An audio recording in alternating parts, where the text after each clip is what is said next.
Welcome to our bi-weekly webinar series, sponsored in part by coronavirus. We're live on Zoom and streaming to YouTube. In just a minute, I'll introduce our special guest, Susan Gerbic, all the way from out in California. Before we begin, though, I want to remind our viewers who are watching live or the recording later on that you can join us on Zoom for these events. To get that login information, go to our Meetup group at meetup.com/CFL-freethought. So join us and look for more events to be announced soon, including we've got constitutional attorney Andrew Seidel in 2 weeks. That's going to be on a Saturday night event. That's a special event. It's 5 p.m. on July 11th. That's 5 p.m. Eastern time, and that'll be on Zoom. You can find that at Facebook and at Meetup. And then 4 weeks from today, July 26th, we have Bill Schoolman of the Final Exit Network. This organization is formerly known as the Hemlock Society, and their mission is to educate qualified individuals in practical, peaceful ways to end their lives as they choose. They offer compassionate bedside presence and they defend the right to choose.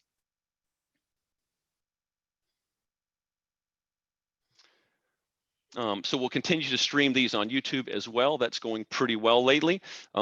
We also have a full schedule of Free Thought Cafes and secular women's events with events every week of the year. All of these are online for now, so stay connected with us in that way if you can. And that's all, again, at our Meetup group at meetup.com/CFL-freethought. And also you can find us on Facebook as well at CFL Freethought. So you may notice, if you're just joining us, this is the first time we're using Zoom meeting for these large Sunday afternoon events. And if you're not sure the difference between Zoom meeting and Zoom webinar, don't worry about it. If you are familiar with the difference, you'll notice that certainly right away. But if you're on a mobile device, you can tap the screen and you can see the screen options, including chat. And that's where we want to ask questions today. We don't have a Q&A feature, so we'll ask questions in the chat. And if you want to really make sure that they get through, you can either send those to me or to co-host, and we will make sure that those questions get into the queue. And with that, I'll introduce our guest. So Susan Gerbic is more than just a scientific skeptic. She has taken her passion for science and reason to the next level. She's a regular contributor to Skeptical Inquirer magazine and the Skeptic Zone podcast out of Australia. She's a fellow of the Committee for Skeptical Inquiry and co-founder of the Monterey County Skeptics out in California. Today, she's going to talk about a couple of projects, and one that I've been hearing about for a long time, and one that I'm excited to hear more about that I haven't. But she has, for several years, been working on the GSoW. You'll see it abbreviated that way, Guerrilla Skepticism on Wikipedia. It's a fantastic project, and you can help out with that. And we wanted you to be able to know how to do that, and also to check in with Susan and see how she's doing, and also her other projects. I'm excited about, I think you're going to talk about grief vampires today. Great, and then I know she wants to talk about that. So welcome, Susan. How is it going? Hello, everybody. I'm so excited to be here. My first talk of the COVID year. It's almost July. It's crazy. And I've been meaning to come out to Florida. I've been wanting to come out here and talk to the Florida skeptics and the free thinkers and all that. And I just can't seem to get out there. And now, through the beauty of the magic of the internet, I guess I can. That's right. That's right. We'll love to have you down here when we can have you do that, and we can certainly get you scheduled up with a lot of the people that are here today in other parts of the state. So we've got people that are joining from various groups, and I know they'd love to have you when you can do that. So I could do the rounds. I would love to do that. I did that. I'll rent a car and just go from place to place to place. I did that all the time. Well, I did before COVID. I would drive around and go from place to place, but this world we're living in, who knows? You would think somebody would have told us that, maybe a psychic or two would have said, hey, by the way. That's right. Look out for this. Yeah, we were talking before the call, before everybody got on, that I wonder if any psychics bought Zoom stock. That's kind of a telling if they're real or not, you know. Absolutely. There's no doubt in my mind about that, but it seems like other people still continue to believe. So if you'll talk about that and then the GSoW project, take it away, and we'll do some Q&A at the end, okay? Okay, let me screen share. I'll see you all in a few minutes to start working on your questions that you're going to ask, and we'll have a much more interesting conversation, I think. So let's pull that main screen up there. And let's put the slideshow up. Hello, everybody. I am Susan Gerbic from the GSoW Wikipedia project. As David was saying, it's the Guerrilla Skepticism on Wikipedia project. We are a nonprofit 501c3 organization called About Time. And the GSoW project has just become one of the under the umbrella of this world. We have many other projects that we run. We were created a nonprofit by the generous donation by the James Randi Educational Foundation, who's out there in Florida as well. And I received his Person of the Year award back in 2017, and with that money I was able to create a nonprofit. We have many projects. One of them is the Guerrilla Skepticism Wikipedia project, which I'm most known for. We also run a group of people who are actively out there educating about grief vampires, which are psychic mediums, people who claim to speak to the dead. We also have a group of people who is trying to end facilitated communication and rapid prompting method, which is a pseudoscience that is still being taught in universities here in the United States. We also have Monterey County Skeptics, which you guys should come out and see us. Well, after this lockdown, we're here in right next to the Pacific Ocean, and we do a skeptic camp every year. I think we've done 6 or 7 the first week of January. We got that in, and then we had a lockdown. So, you know, if you find yourself out wanting to come out to California for any reason, come out in early January and come hang out with us. So this is a brand new presentation I'm going to be giving you today. So I hope you all enjoy it. It should be fun. So that's me in a nutshell. So what we do with the Guerrilla Skeptics in Wikipedia is we are really trying to focus on improving, creating, rewriting, and supporting Wikipedia pages that concern science, the people of science, and of pseudoscience. That is our main focus. Anything outside of that, you know, we might loosely fit into the area. And we do this by recruiting people like yourselves that are maybe find yourself a little extra time, who are computer literate, have a nice internet connection, and are you know, good at taking feedback, want to join a project that is really changing minds all over the world. We're extremely powerful. We have in the way that we are able to really get information to a group of people who are looking for answers, not necessarily the people who are true believers. Those kind of have already drink the flavor aid, but to the media who is reading the Wikipedia pages, and to people who are starting to question beliefs. Because if you can get them before they are way in, then maybe you're going to have a better impact. We do all our training.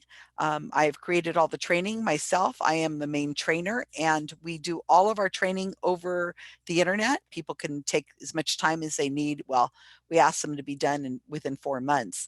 It is extensive training, but it's fun. Everybody tells me they enjoy the training. They learn a lot. Of course, anybody could be a Wikipedia editor. You could just go in and learn on your own.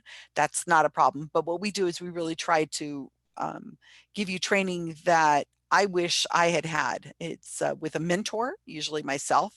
You are placed in a group of other like-minded GSoW editors. It's all run on Facebook in a group we call the Secret Cabal, which is hidden away. And there's about 130 people in there from all over the world, and they're able to mentor you, encourage you. You should be able to get feedback from them all the time. And it's a lot of fun. It's a wonderful project, and I'm going to be telling you a lot more about it here.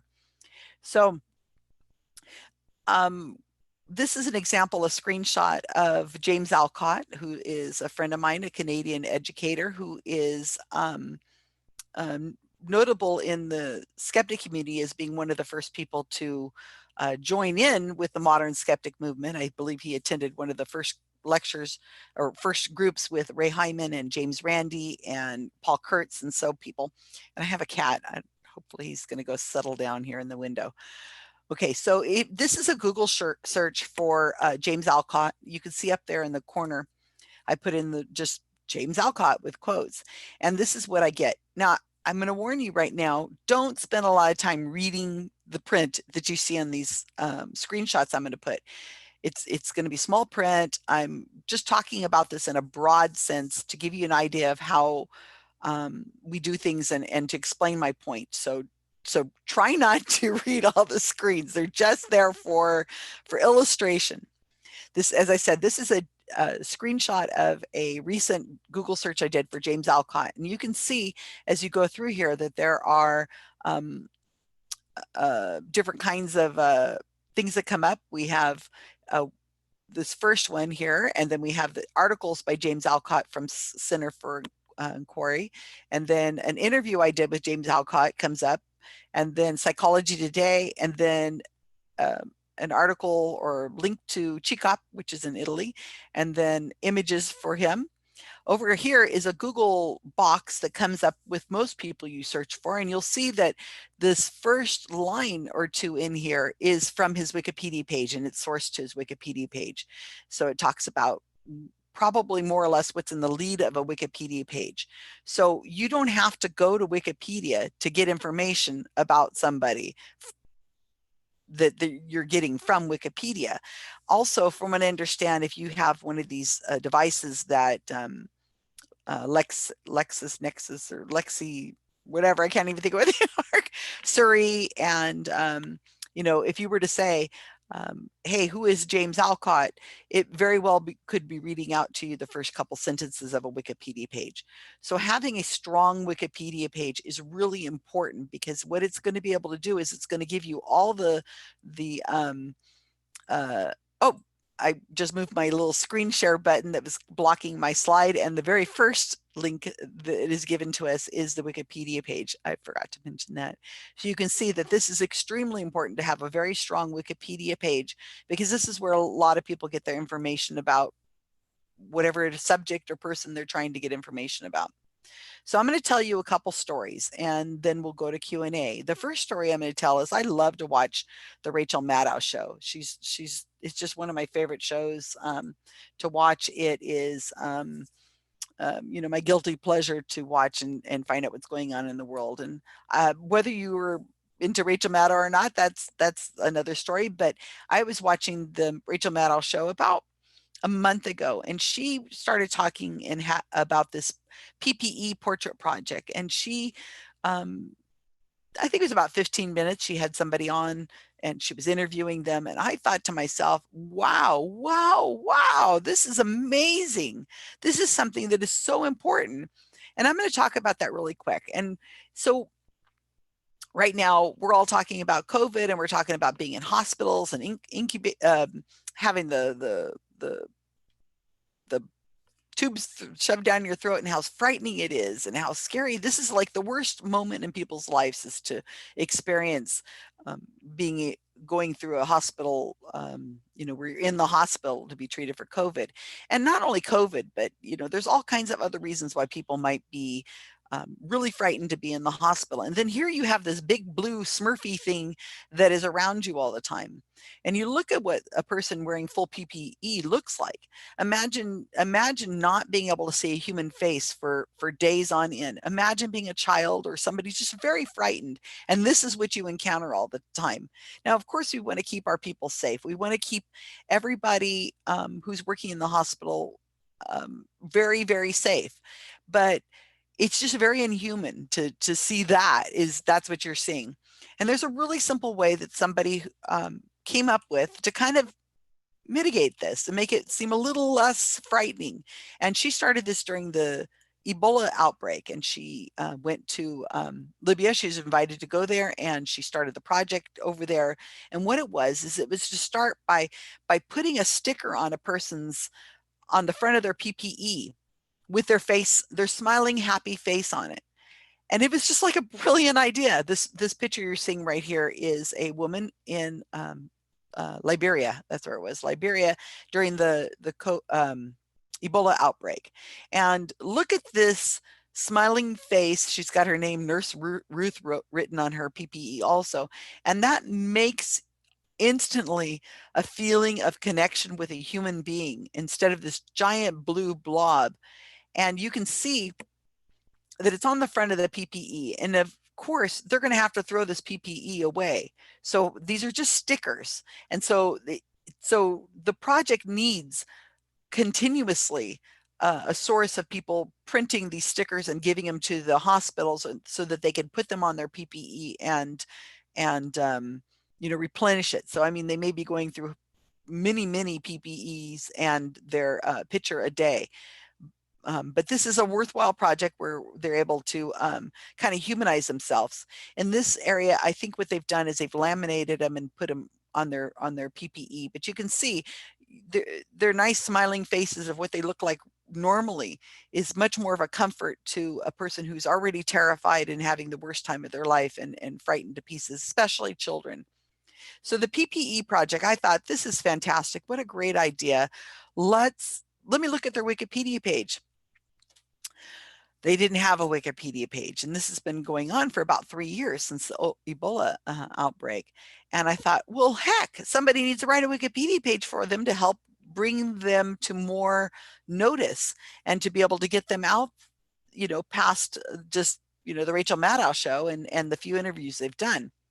Now, not everybody and everything can have a Wikipedia page. There are very strict rules on Wikipedia and how we are able to create Wikipedia pages and to make them lasting. A lot of the rules you've probably heard about Wikipedia may be very incorrect or very sort of incorrect. I mean, anybody can edit Wikipedia. Well, that's not quite true. Some people are blocked. Some Wikipedia pages can't be edited because they are locked. I mean, you can't go onto a Scientology page or a page for Jesus Christ or Donald Trump and just make an edit. That's not going to happen. The page is locked. Also, you could put an edit on a Wikipedia page, but it could be reverted within seconds. So we aren't just able to make anything. It's not a free-for-all. I mean, back in the old days of Wikipedia, it might have been much more easy to make an edit that would stick, but now it's not quite so easy to do. So we created this Wikipedia page for the PPE project. In fact, this is one of the pages I've written.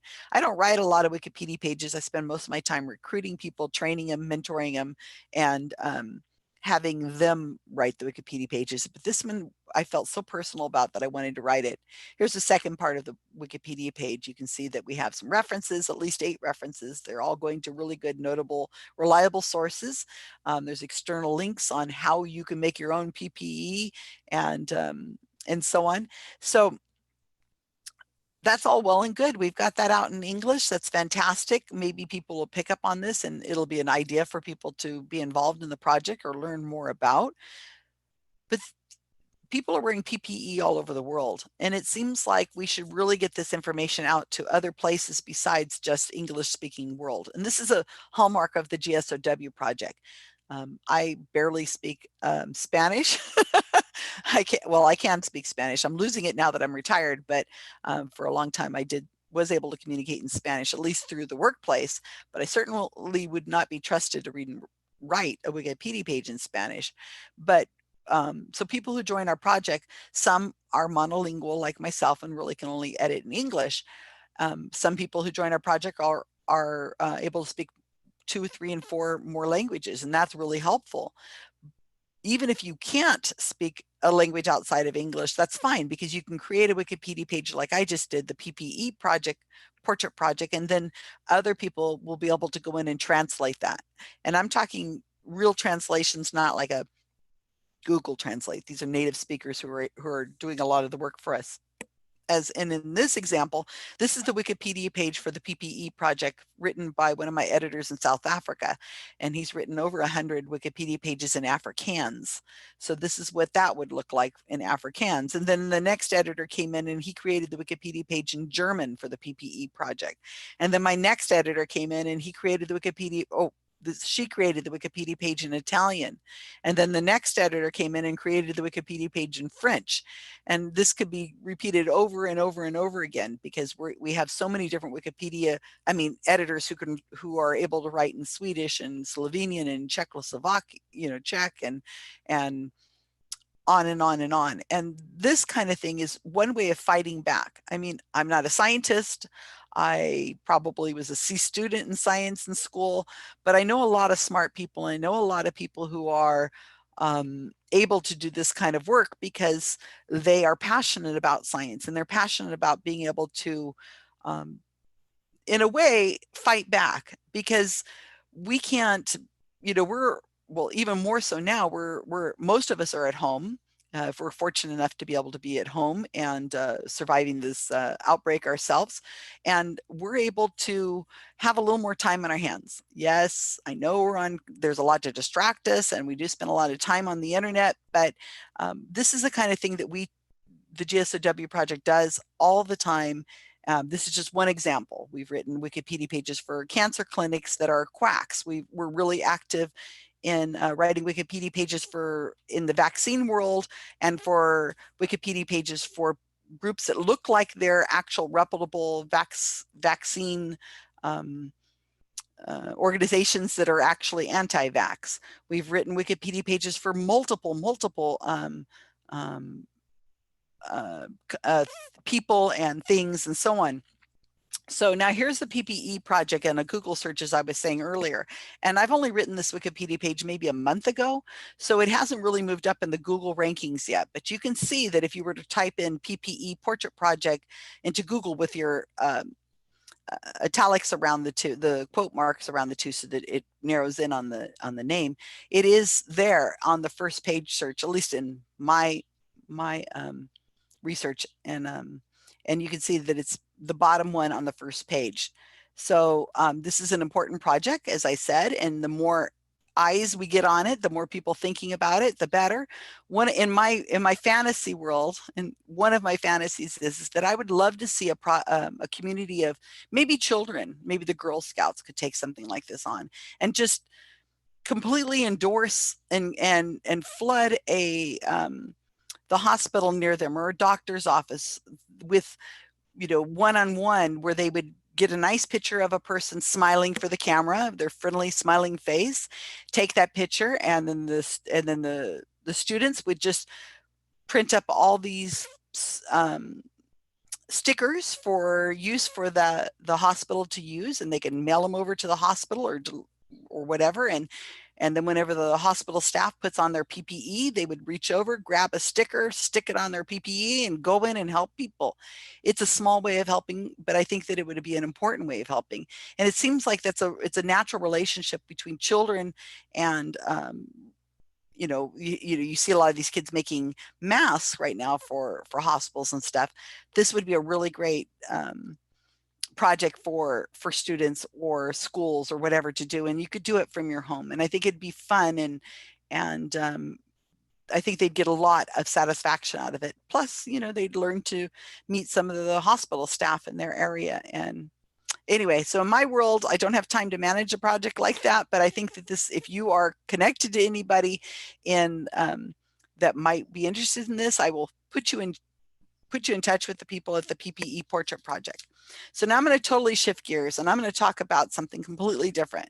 One of the other things I'm known for is my research and activism against people who claim to speak to the dead, and psychic detectives mostly, and people who are mediums who are claiming to connect. Oh, just like 3 days ago, somebody gave me a link to a woman this blonde woman in some privileged Karen kind of person. She's channeling George Floyd, and he's forgiving people and so on. It just was disgusting.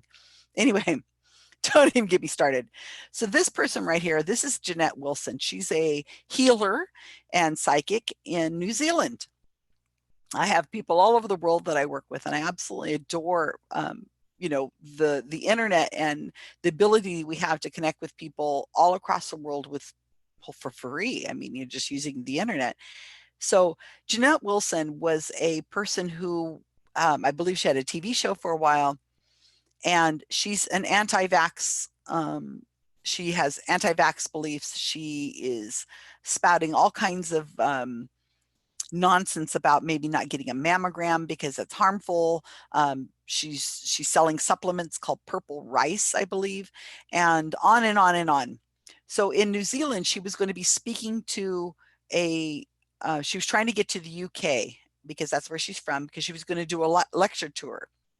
Now, the Australians, the New Zealand people, and the people in the UK are very strict about allowing people to come in and do tours about anti-vax. That's like a huge no-no.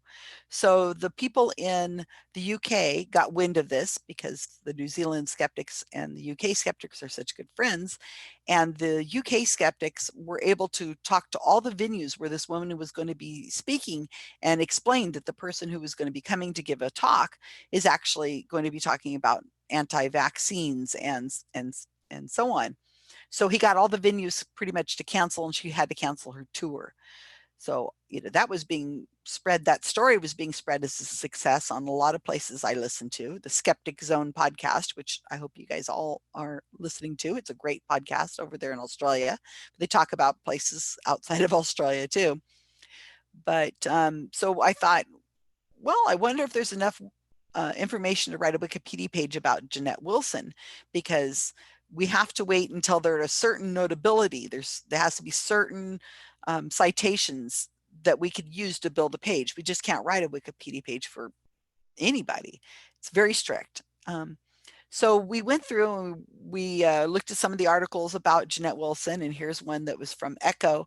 And then we found this other one that was from Noted, and they were talking about how she's moving from the wellness industry, from psychics into the wellness industry, and how dangerous this was. And this is back in 2019. So my team, one of my editors, and I think she's in Iowa, April Hoy, she wrote the Wikipedia page for Jeanette Wilson. And so we got that all written, and that was wonderful and amazing and fantastic. This is an old version you're looking at. But what you can see on here is we have a very strong lead. That's the very first bits of sentences that appear on a Wikipedia page.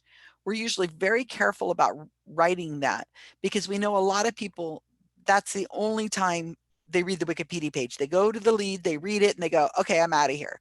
I got what information I wanted. They might read the personal section, and they might read the info box, which is where I have on the right-hand side here, this arrow. They will read these, and then they've gotten all the information they need. They leave the Wikipedia page. So we want to get our bang for the buck. Plus, there is no money involved. Okay, sorry. I shouldn't say bang for the buck. That makes it sound like we're paying.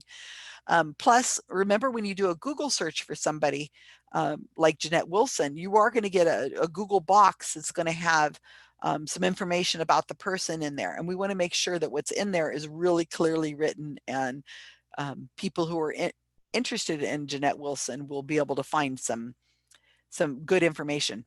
Another hallmark of the GSoW project is we put these paranormal or alternative health or these little info boxes on the right-hand side. Again, this is done so that the average person who just is popping in to look at a Wikipedia page for whatever reason is able to sum up immediately what it is they're looking at. And they would say, oh, Jeanette Wilson, oh, paranormal. If they were looking at a page for homeopathy or a page on some other alternative medicine, they would cupping therapy or whatever, they would immediately be able to see a alternative medicine tag on there, and if they look at it a little more in depth, they'll see that it's not legitimate science. It's not legit. So Jeanette Wilson found her Wikipedia page eventually, and she was furious. She went in and created an account, and she started trying to wipe out the Wikipedia page, delete things, move things around, called people liars. The whole conversation is up on the talk page here. Every Wikipedia page has a talk page, you guys. If you actually click on it, you can read the conversations that our editors are having with each other. You don't have to have an account. It's available for everyone.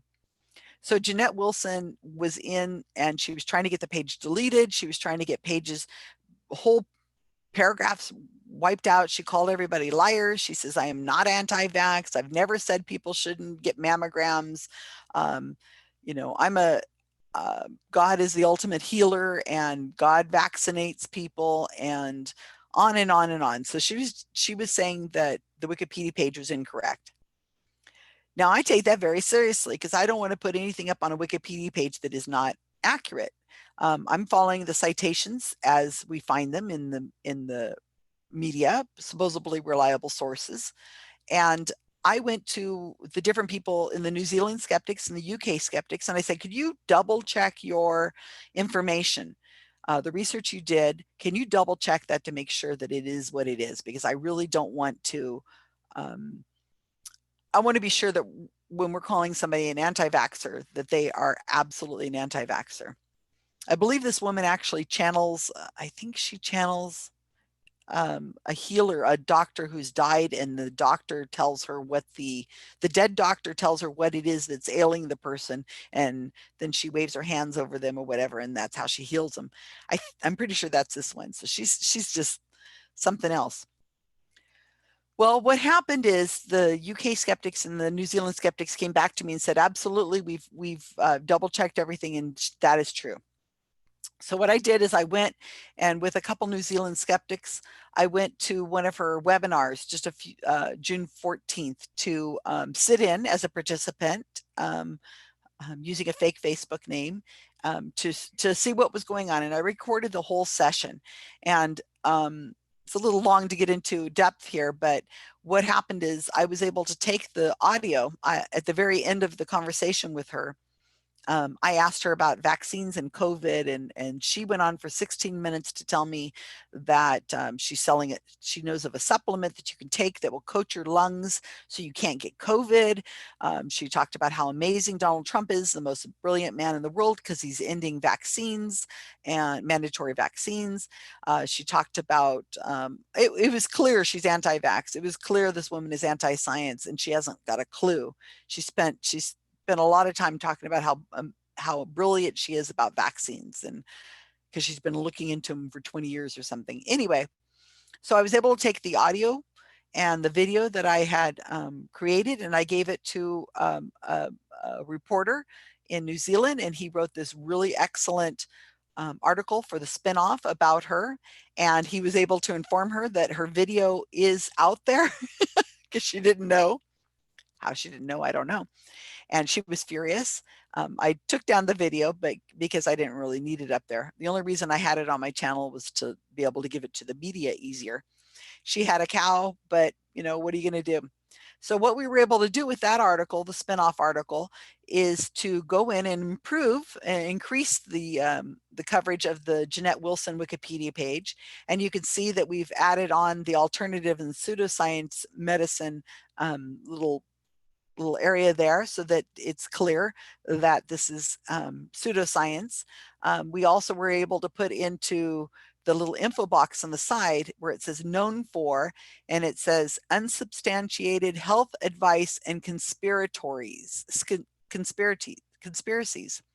We were able to write in the Wikipedia lead the sentence that she is a professional medium and spiritual healer who claims to heal people with the assistance of spirits. Wilson also promotes New World Order theories, anti-vaccination views, unproven supplements, and and dangerous COVID-19 health advice. So that's her first sentence. Now, she can't do anything about this. There's nothing that can be done to, maybe they could add a word or two in here just to kind of maybe say she's a, you know, she likes cats or something. I don't know.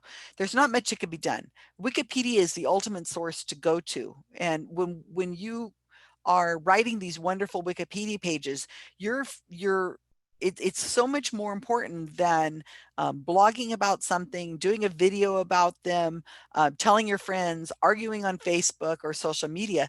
This is the ultimate goal. Everything should be, all the research we do, all the investigations we do should ultimately end in getting the information onto Wikipedia so that people can find it. Here's the rest of her Wikipedia page talking about anti-science conspiratorial claims, her dietary supplements that she's offering, and so on. It's all there for anybody to read. And of course, they can go to the bottom and get to the citations and follow the links that we did to be able to get great information.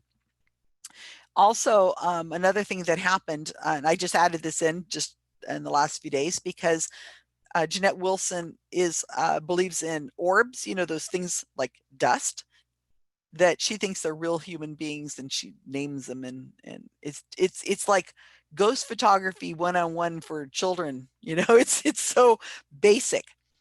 And a good friend of mine, I would love to have you guys interview him, Kenny Biddle. He is an expert on ghost photography and a lot of other ghost related things. I had asked him to analyze the video that where she talks about ghosts, and ghost photography. And he wrote this really awesome article for Skeptical Inquirer, which is where I also publish. Skeptical Inquirer is a notable source. It has journalistic integrity. And so therefore something published to Skeptical Inquirer, even online, is something that can be used on a Wikipedia page.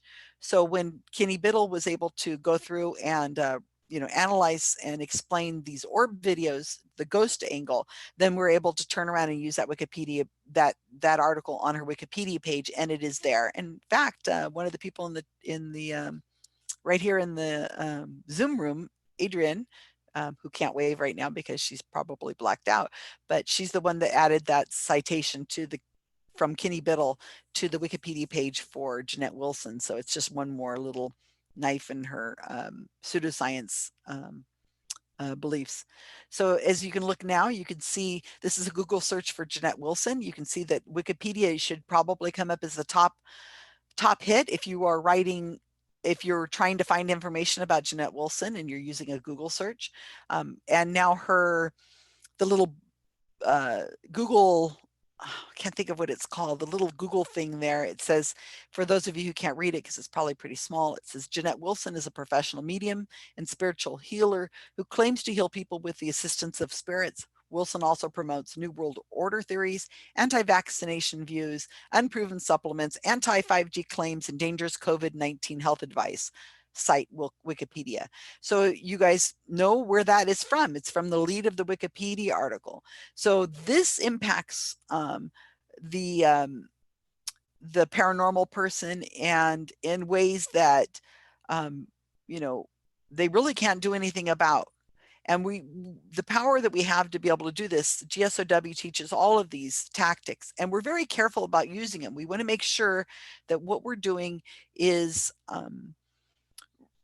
it's justified. As I said, I went back and made sure that the claims we were making about her were very, very well documented, and we had verifiable proof that she was claiming to be anti-vax. And I mean, she wasn't claiming to be anti-vax, she's claiming to be pro-vaccine. She just doesn't want any vaccine. She wants God to vaccinate people, I guess. So that's where we stand. So I'm going to come towards the end of my my talk, and hopefully we have a lot of great questions from you all.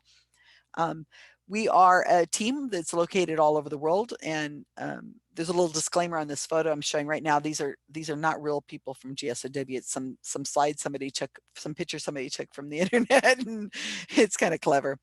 But we are the alternative. We do fight against alternative medicine. We fight against pseudoscience. We fight against any claim that is in the world of the paranormal, and that includes just anything you could think of.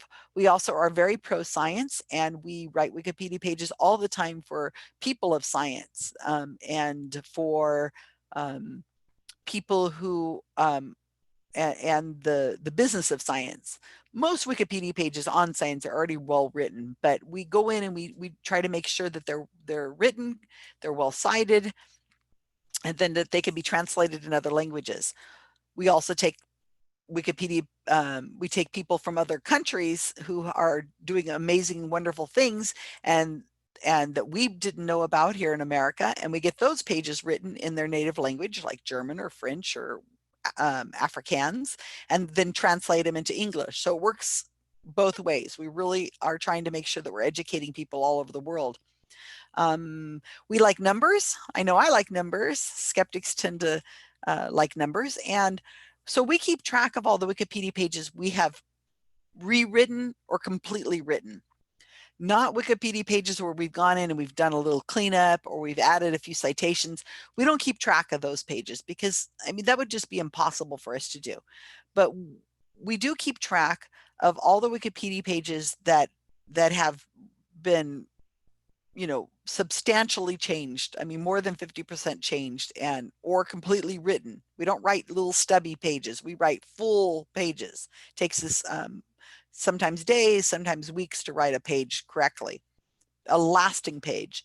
And we're at 1,432 pages as of the last time page we put up, which was a couple days ago. So 1,432 pages we've written that we can claim that we have written and completely, and these are in languages other than English as well. So we also keep track of how many times those Wikipedia pages have been viewed. Now, I have to add a caveat that when I say viewed, we don't know if the person just clicked on and clicked off. We don't know if it's a new person each time, or if it's somebody who's reading the page all the way through. But we do know that these pages have been accessed. And this is the only statistic we can really know. So of those 1,432 pages that we're tracking, they have been viewed. And I just checked this number before coming on the call with you. 64,691,925 times. So that's a lot of people that we have an outreach to. 64 million, we're very close to hitting 65 million. And we're experiencing in a week about 350,000 page views. And it fluctuates depending on what page we've written is in the news, or if that person has just been arrested for something, or they're on Netflix. You know, the views will move up and down. For example, maybe you guys during this COVID outbreak have started watching a Netflix series called Unorthodox: The Scandalous Rejection of My Hasidic Roots. So that was one of my editors, Rob Palmer, saw that on Netflix during Easter, and he thought that is great. So he went over and he rewrote the Wikipedia page for the person who is the person who they base the story on. Her name is Deborah Feldman, and she had a Wikipedia page, but it was crap. And he went and he completely rewrote it, and he made it live, I think back in April or March. And now that Wikipedia page, since he made it live with his newly rewritten page, it's been viewed 1.3 million times. Just that one Wikipedia page, because it's on Netflix. And then Rob Palmer went and said, I'll write the book's Wikipedia page. And he did. He wrote the Wikipedia page for the book that the series is based on. And that's already been viewed 403,000 times. We also know that the media is using Wikipedia for their citations. We know this because we're able to see that they are quoting a Wikipedia page almost completely, which is priceless for us. So I think that's about it. Let me go to the last screen here, and then I'll be able to, this is where you'll be able to find more information about the About Time project. I do live interviews, and David said that he's willing to come and do a live interview with me sometime, hopefully this week, and we could talk about your the Leadership Summit and what's going on in Florida. Follow us on Facebook. I have a About Time Project Facebook page. Follow me on Facebook. You can follow us on Twitter. We have a website, abouttimeproject.org. We are a 501c3 if you feel like you want to donate to us. And let's open this up for yeah, that was however fantastic. You want to handle it. Yeah, that was just a little over 30 minutes. Sorry, you guys. No, that First was time great. I've done it. No problem. We're glad to be the first review of a presentation. You know, I do the same thing. You develop a presentation, it gets better each time. But I'm happy to have the first run at this one. The GSoW project is amazing, and we've got a few questions on that mostly. So if folks have questions on other subjects, send them in. You can either chat those to everyone, or you can chat them to me directly. And we've got a couple queued up that were very appropriate for what you had mentioned, but maybe not questions. One is orbs. So you mentioned orbs, and you mentioned it briefly, and I think some assumptions might have been there because, Susan, I know the world you're in, a lot of folks know what those pseudoscientific and paranormal topics are, but orbs, as you said, and I'll expound just a little bit, is when you shoot a photo with a flash in a dusty room, the flash is going to bounce off of those dust particles. And that's the orbs that you're talking about. And I'd love to have Kenny on, and I'm going to email you after this to try to get that set up, because I think that would be a lot of fun to do a little bit more scientific skepticism. Very fun. Yeah. So the PPE portrait project is fantastic. We're going to need more of that because of the recent increase in cases. So thanks so much for bringing that up.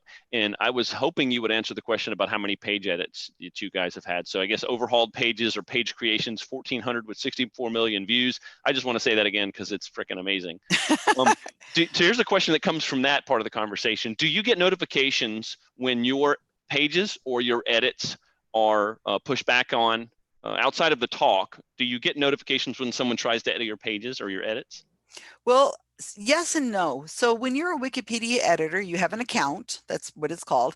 Then you can add Wikipedia pages to a watch list. It's real simple. You just click on a little star, and then anytime an edit has been made on your page, even tiny, like somebody comes in and adds a period to it, or somebody makes a huge change to it, when you click on your watch list, it will tell you that has been changed. Okay. So yes, you don't get an email or anything like that. But if I was to write an edit on a Wikipedia page, let's say I wrote 4 or 5 sentences and an editor came in and said, I don't like that at all, they can revert it and take it out.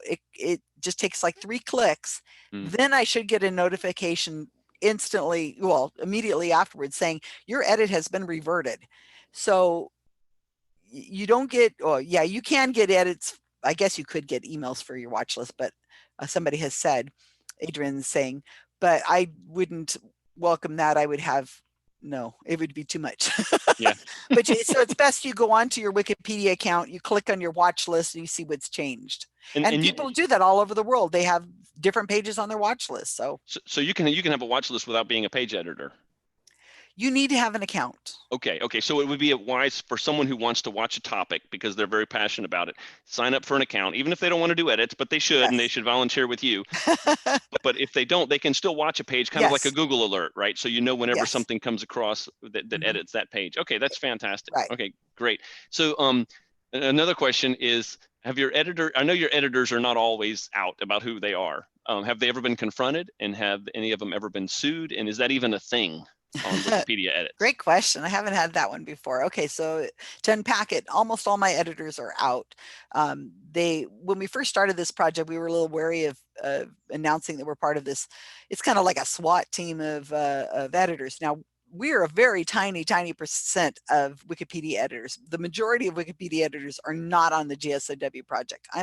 This is very, very tiny. And as far as I know, we're probably the only actually activist kind of group, not only on Wikipedia, but in the skeptic world, that is actively involved in doing things outside of English as well as other languages. It's kind of a unknown thing where they usually specialize in one language. We're like, let's do everything we can.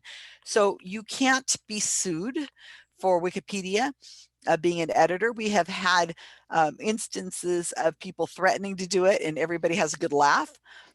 It is what happens. I guess maybe people are aware of the Streisand Effect, where Barbara Streisand was trying to get, somebody had taken a picture of the coast of California, and her home was on the picture. And so she was really like, no, you can't use my home in this picture somehow. And by bringing it up, people are like, oh, that's Barbara Streisand's home. Nobody cared look before. At Barbara Streisand. Nobody cared. And so because she was fighting against it, they got more attention. So now there's a Wikipedia page called the Streisand Effect. And so yeah, of course. So what happened is anytime somebody's tried to get something taken off of Wikipedia or tried to sue a Wikipedian or anything like that, the Streisand Effect happens, and everybody's like, oh, wow, check this out. And then they start sharing it on social media, and then more people come and start watching the Wikipedia page, and everybody laughs, and the person gets really frustrated, and it becomes a bigger story, and then it hits the media, and then the person's laughed out of existence. So no, you can't sue a Wikipedia editor.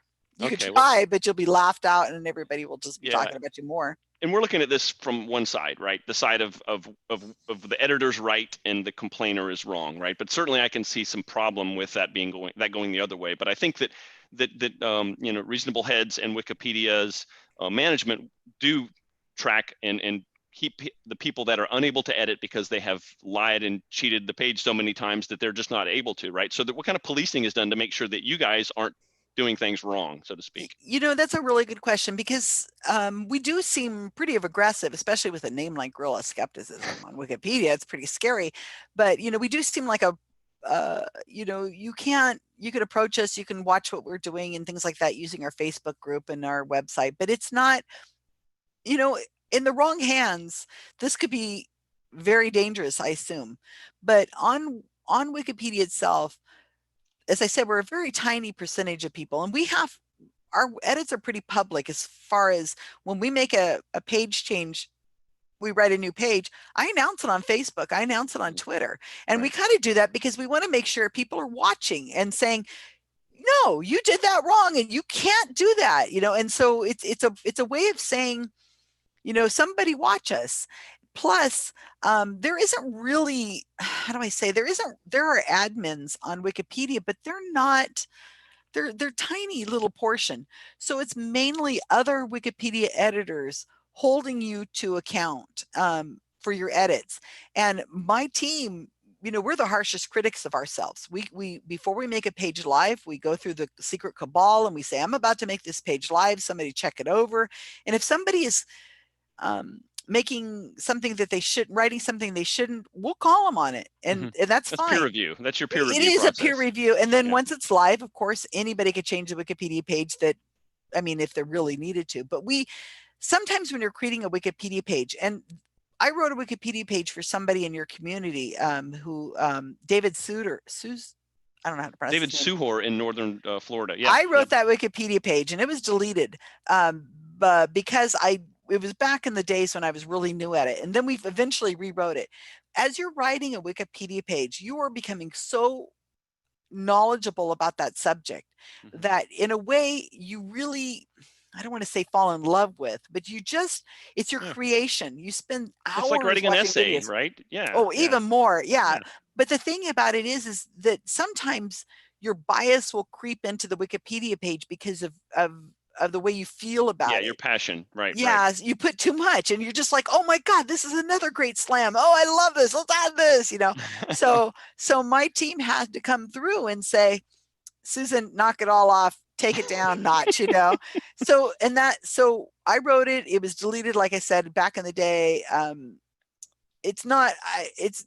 Nowadays we don't write Wikipedia pages that get deleted because we're much better. We've learned. You know how not to get it deleted now. You're writing better pages. Yeah, it's much better. We're very careful, but somebody has rewritten it. So if you guys read it right now, you'll find that it's a lesser version of what I originally put up. But one of the things I was proud of is that this felt like it supported him, and all the people who were against him in the Florida community, the people on the boards, the people, the elected officials, they don't have Wikipedia pages, but he has a Wikipedia page. So the media is able to go and look at that and say, oh, this guy is a legit guy. Look at all these things. And look at this and look at that. And some fact checking too, because there was a lot of stuff that, I mean, I see it from the dais all the time in commission meetings and council meetings involving our activism is just lies, right? And they have the platform to do that. And it's nice that you guys and the team that you work with can correct that. So David Suhor, by the way, is a free thinker, a Satanist, and several other laborers up in North Florida, and he did some activism. Many of you have heard of him, but definitely check out David. So something else on this line, and several people have mentioned this, and Mark and Dave and Marilyn have all said, you know, Wikipedia, and they haven't all said it this way, so I'm going to kind of round this off a little bit for the purpose of the question. Wikipedia isn't trustworthy or shouldn't be used to make citations or all of the things that I think have a balance of truth and fiction to them, right? I think there may be this kind of idea from some sort of group that Wikipedia is horrible, right? And there's this wonderful thing called Conservapedia. Don't look it up. But anyway, that's out there. So there's this anti-Wikipedia thing, right? I'm not sure whether that's a thing or just an idea that I just made up, but there's also questions about the validity of Wikipedia. Certainly it's a secondary source, not a primary source. Certainly some of the primary sources are questionable that are in there. What should we think about when we think about how to use Wikipedia in our daily lives? Certainly just looking stuff up, but when you're doing research, what kind of tool is it? When you're writing a paper for a teacher in a class, what kind of tool is it? What's your kind of overall thought on the value of Wikipedia in that way? So Wikipedia is a fantastic source to start with. So nobody should be taking what we say on a Wikipedia page as gospel.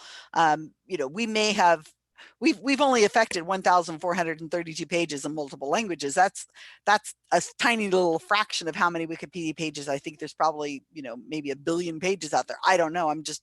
Don't quote me on that. Don't put that on Wikipedia. But So Wikipedia is a fantastic place to start. And for the most part, you are going to get really good information, especially if it's concerning science or math or health. Those pages are pretty well written by people who are extremely knowledgeable about their subject. What we're asking you to do is use it as a place to start. Go into the citations at the bottom of the page and read those, follow them if you're really interested in the subject, and go from there. Most people don't. Most people look over the Wikipedia page and they say, that's what it is, you know, and so I'm done. I know now how to propagate my hydrangeas, you know. So most people aren't getting life and death information out of a Wikipedia page, and thankfully so. But so Wikipedia, we're constantly hearing this all the time from people. We're not supposed to use Wikipedia as a source. We're not supposed to quote Wikipedia in our homework. Well, you know what? They're doing it anyway. And more professors are starting to realize that Wikipedia is a really great source for people to understand and get a basis. So if I was a teacher, let's say I'm going to be talking about a concept of, you know, you only have so much time on your hands, and you're going to be talking about something on some war. Well, then maybe I would suggest to people, go into Wikipedia, read some of these pages on these key players, you know, these key generals and these key wars and what was happening in that country at that time, to get a good idea of what was going on. And then it'll help them have a better basis for the lecture, that the research, the talk that the teacher was actually going to do. So we know that people say Wikipedia is a horrible source and blah, blah, blah. But I guarantee you, they're going there. They're doing it. Middle schoolers across the world are plagiarizing Wikipedia at this moment. So we might as well just make sure they're in great shape. Conservapedia, and there's a lot of other pedia kind of things out there where they're just a joke. And we're like, yeah, go edit Conservapedia. Go for it. That keeps you off of Wikipedia, which they're most of the time they're banned from because they don't understand science. They don't understand how evidence works. They're banned most of the time. You can't get something to stick on Wikipedia if you believe in the rules. They don't get evidence. They don't get reliable sources. They think that an anecdote that they saw a psychic and told them something good, that they didn't know how it was done, that is a site, you know, that they could use it to cite a Wikipedia page. So mostly they have nothing to do with Wikipedia. In fact, a lot of them hate Wikipedia. I mean, maybe they use it all the time for trivia or whenever they're trying to they just find won't tell you they use it. Yeah, or they're using it to find information about hydrangeas. But yes. So you use it for some things, but not others. So that's great. So this is an all volunteer organization, right? It's a nonprofit. I assume without staff, the way most of these small nonprofits work. Yeah, and you're volunteers. Yeah. How much time are you and other people spending on this? And don't scare away your potential volunteers when you answer that. But how much time are actual volunteers taking, and how much time do they need to commit? And what kind of help is most important to you, other than donations, which I know are valuable? Well, okay, so the donations are nice. We're using those to be able to, when the world opens up again, we're going to be able to use those to send people who are GSoW editors to conferences. That's really what we want to spend a lot of our money on. The rest of the money goes to me being able to go and travel to places like Florida and, you know, rent a car and drive from place to place, and maybe, you know, it supplements that. We also use it for our Guerrilla Skeptics activities, because of course we got to buy tickets. We've got to buy, you guys can check out all the work we've done with psychics. It's like massive compared to the little tiny bit I've talked to you about. Go to our website, check out about grief vampires. But so we're able to buy VIP tickets to get the front seats of a psychic and so on, to be able to get the real information. But what we need is, time wise, you know, I get that question a lot, and the answer is like, how long is a ball of string, you know? Right. So to go through our training, we ask that you finish it within 4 months. I've had people finish it in days. I've had people finish it in much longer than 4 months. You know, if you have a good reason, I'm okay with that. I just don't want to be chasing people around. You do it on your own, and it's like taking a class at a junior college level, maybe, and doing it online, maybe learning a language or a cooking class or something, and you check in and do it as you feel like it. Maybe you do it all in one sitting, or maybe you spread it out over weeks. Once you're a Wikipedia editor and you're trained, well, then you're going to have more skill than most Wikipedia editors that exist on Wikipedia. Right. You're going to have great great information.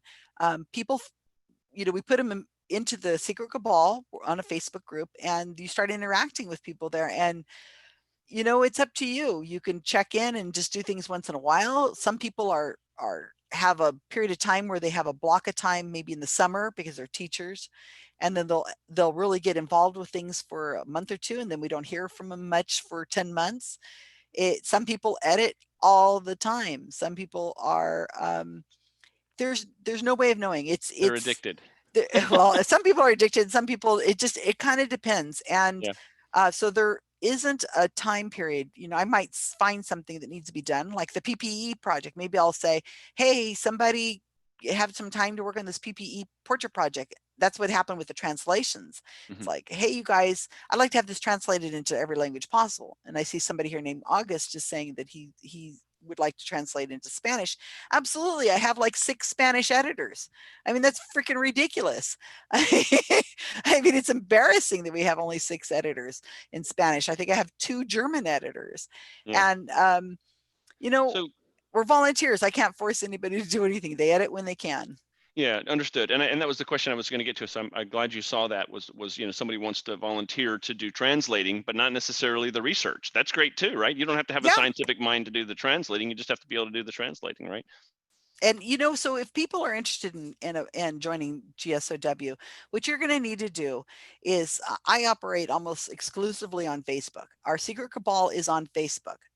Several people in our group have nothing to do with Facebook other than the secret cabal, but I use Messenger constantly. I love Messenger. It's a great way of keeping chats in order. I really don't, you know, email's okay, but as soon as you're on email, I'm like trying to get you to go over to Facebook Messenger. So the best place to approach me is to go to Facebook, friend me on Facebook, send me a private message, and I need your username. So that's your Wikipedia username. So if you don't have an account, you're going to need to create one.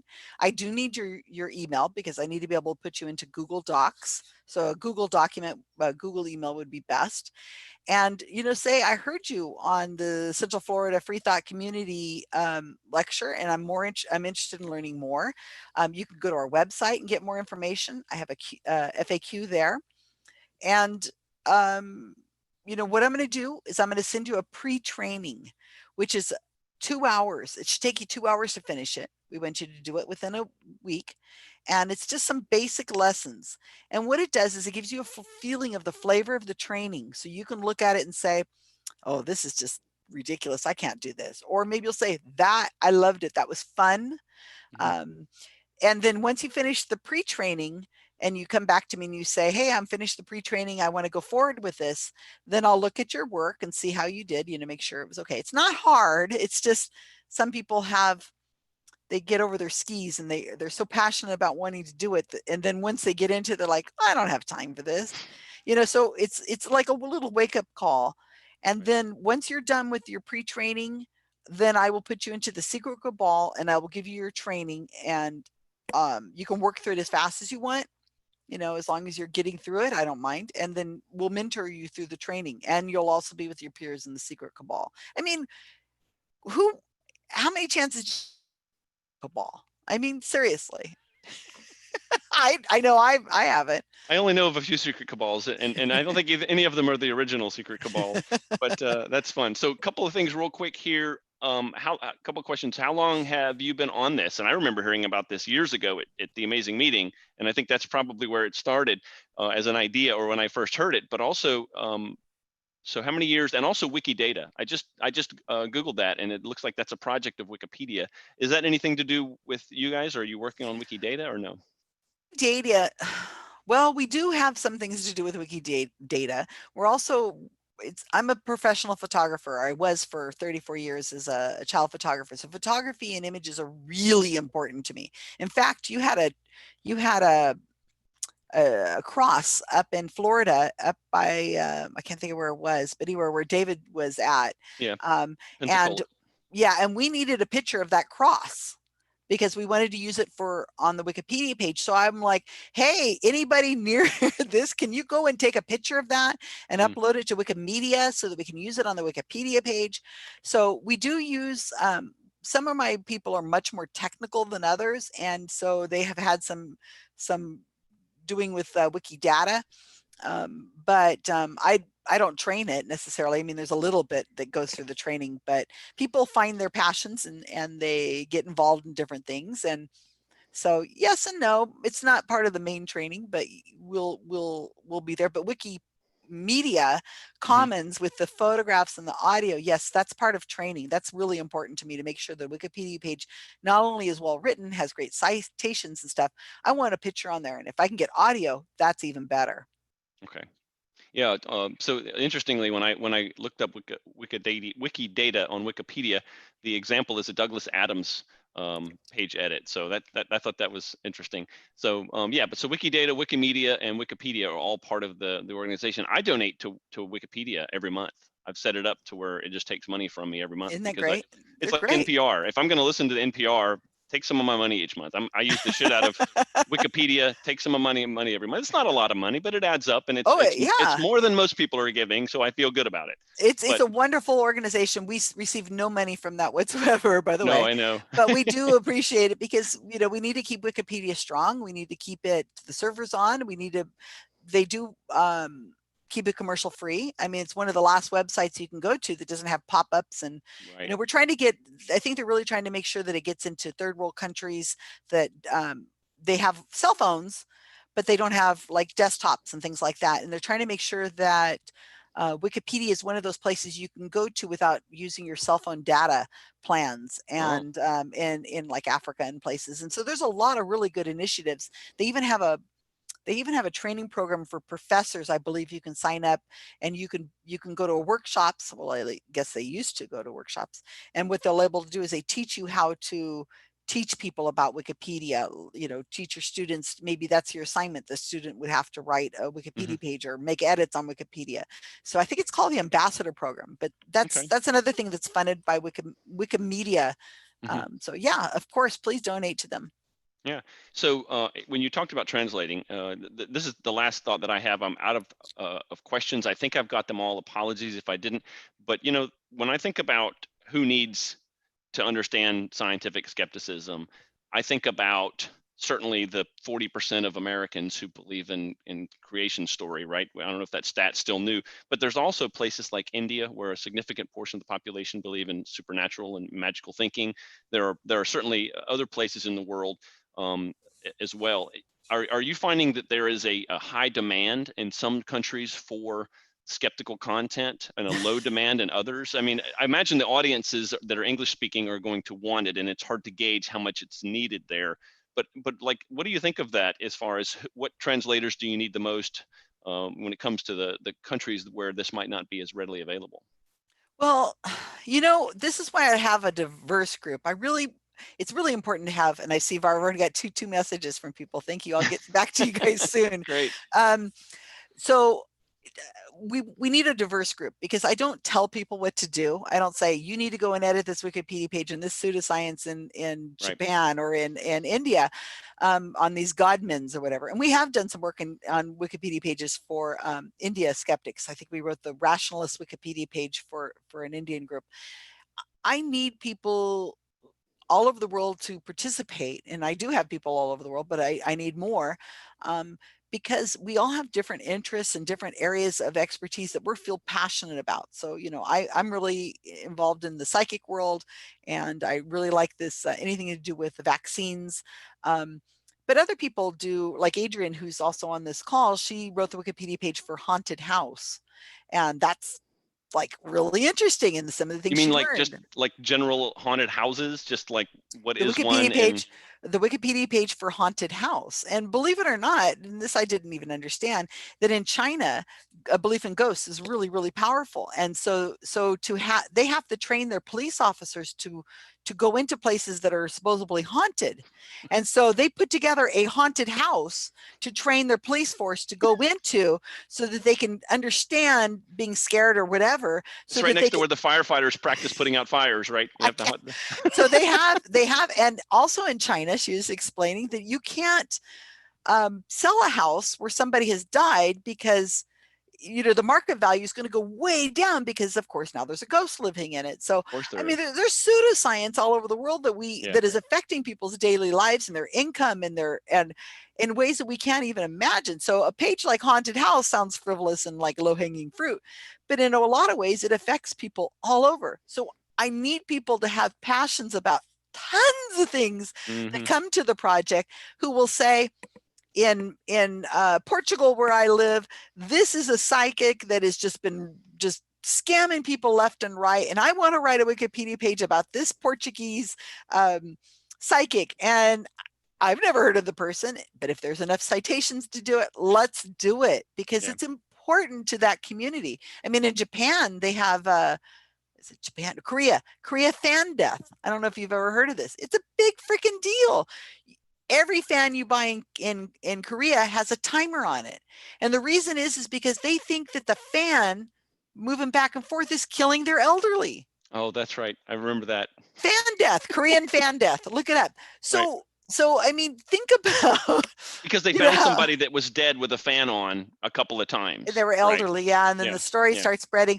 So, I mean, these are all things we've that need to be worked on, that maybe don't seem that important to, fighting COVID or fighting against anti-vaccines, but damn it, it's important to somebody somewhere. And so, and we wrote the Wikipedia page for We Believe in Dragons, which is a documentary that just came out a few months ago. People were writing me on Facebook going, can you do something for them? I'm like, well, if somebody, if it's got enough citations that we can prove it, that we could do it. Yeah. So we wrote the Wikipedia page. I was just, I watched the documentary the other day, and it was phenomenal. It's about the Creation Museum in Kentucky. Not the Creation Museum, the Ark Park. Yeah. The Ark Park. Fascinating documentary because of that. It just goes from one place to the other.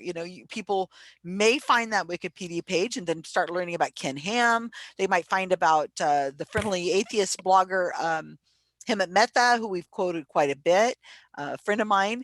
And maybe from there, they can learn about the Paleontology Society. Maybe they can learn about, so on. I mean, the creationists, young Earth creationists, use stories like Nessie, the creature that's supposedly in a Loch Ness monster. They use things about dinosaurs. They use all these different kinds of pseudoscience or cryptozoology to get into the kids' heads, start them young. They love dinosaurs. Let's start talking about dinosaurs and the Flintstones and how they lived at the same time together. When those kids grow up and they start understanding that their parents and their church believes the Loch Ness monster is real, when they find these things out, which to all of us go, oh, that's just stupid. This child is going to start challenging their beliefs and say, if this is the level of what I was taught, then what about all that other stuff I was taught? This may be the hill that goes down, that the domino effect that may affect children later in life that, we thought was stupid and silly, but to them, it's a freaking big deal. Yeah. Yeah. Just like every other skeptic, we don't know wanting to spoil the hopes and dreams of young people Santa's not real. Sorry, you strong guys. imaginations. Well, hey, listen, go ahead. I was just going to say, I've met many people who told me their first step into skepticism was when they realized Santa wasn't real. I mean, they're like, if they're lying about that to me, then what else are they lying about? We're going to have to put the not safe. Yeah, we're gonna have to put the "not safe for kids" tag on this show. That's funny. Interesting. Yeah, having good conversations with humanists and atheists about the Santa Claus, mythology is fun. There's some discussions about whether that's a good or a bad thing. But listen, I want to thank you for one thing in particular, for a new term that I'm going to, if I don't get it on a shirt, I'm going to wear it out. Pseudomedicine. So thank you for that. I'm going to be looking up that here when we get done to see a little bit more about that, and if it matches my expectation for what it is. So I invite everyone to do that. Pseudomedicine is the word for the day. So Susan, thank you so much for chatting. I'll catch up with you on email and we'll talk about Facebook getting together Messenger. again. Oh yeah, Facebook Messenger. Yes, I don't want to seem so antiquated as to send you an email. Yeah, we know each other. It's a little more less professional. Facebook Messenger is fine. Good deal. Well, I'll catch up with you that way. Appreciate and we'll go ahead and close out. It's a lot of fun. Thank you, guys. Thanks, Susan. Bye, everybody. Want to quickly mention the next 2 upcoming events we have in case you didn't catch them at the beginning. If you did, feel free to sign off. But as I said before, we have confirmed constitutional attorney Andrew Seidel from the Freedom from Religion Foundation. He's the director of strategic response there. And he's going to be talking about Christian nationalism and what we can do as local activists for the separation of religion and government. And that's going to be 2 weeks from yesterday. So 5 p.m. on July 11th. And that'll be via Zoom. So you can find that information at our Facebook and our Meetup pages at CFL Free Thought. And again, on July 26th, we'll hear about the Final Exit Network. And I invite you to look into that organization in advance. And if you don't, then we'll certainly educate you about them further on the 26th. And we've got more in the hopper after that as well. So we don't see the light at the end of the tunnel on our online events. As much as we'd love to get back together again, these are going to continue for the time being. Please keep in touch. As you can. We have an email list you can sign up, and you can find that on our webpage at CFL Free Thought, and you can find us on Facebook, on YouTube, and on Meetup as well.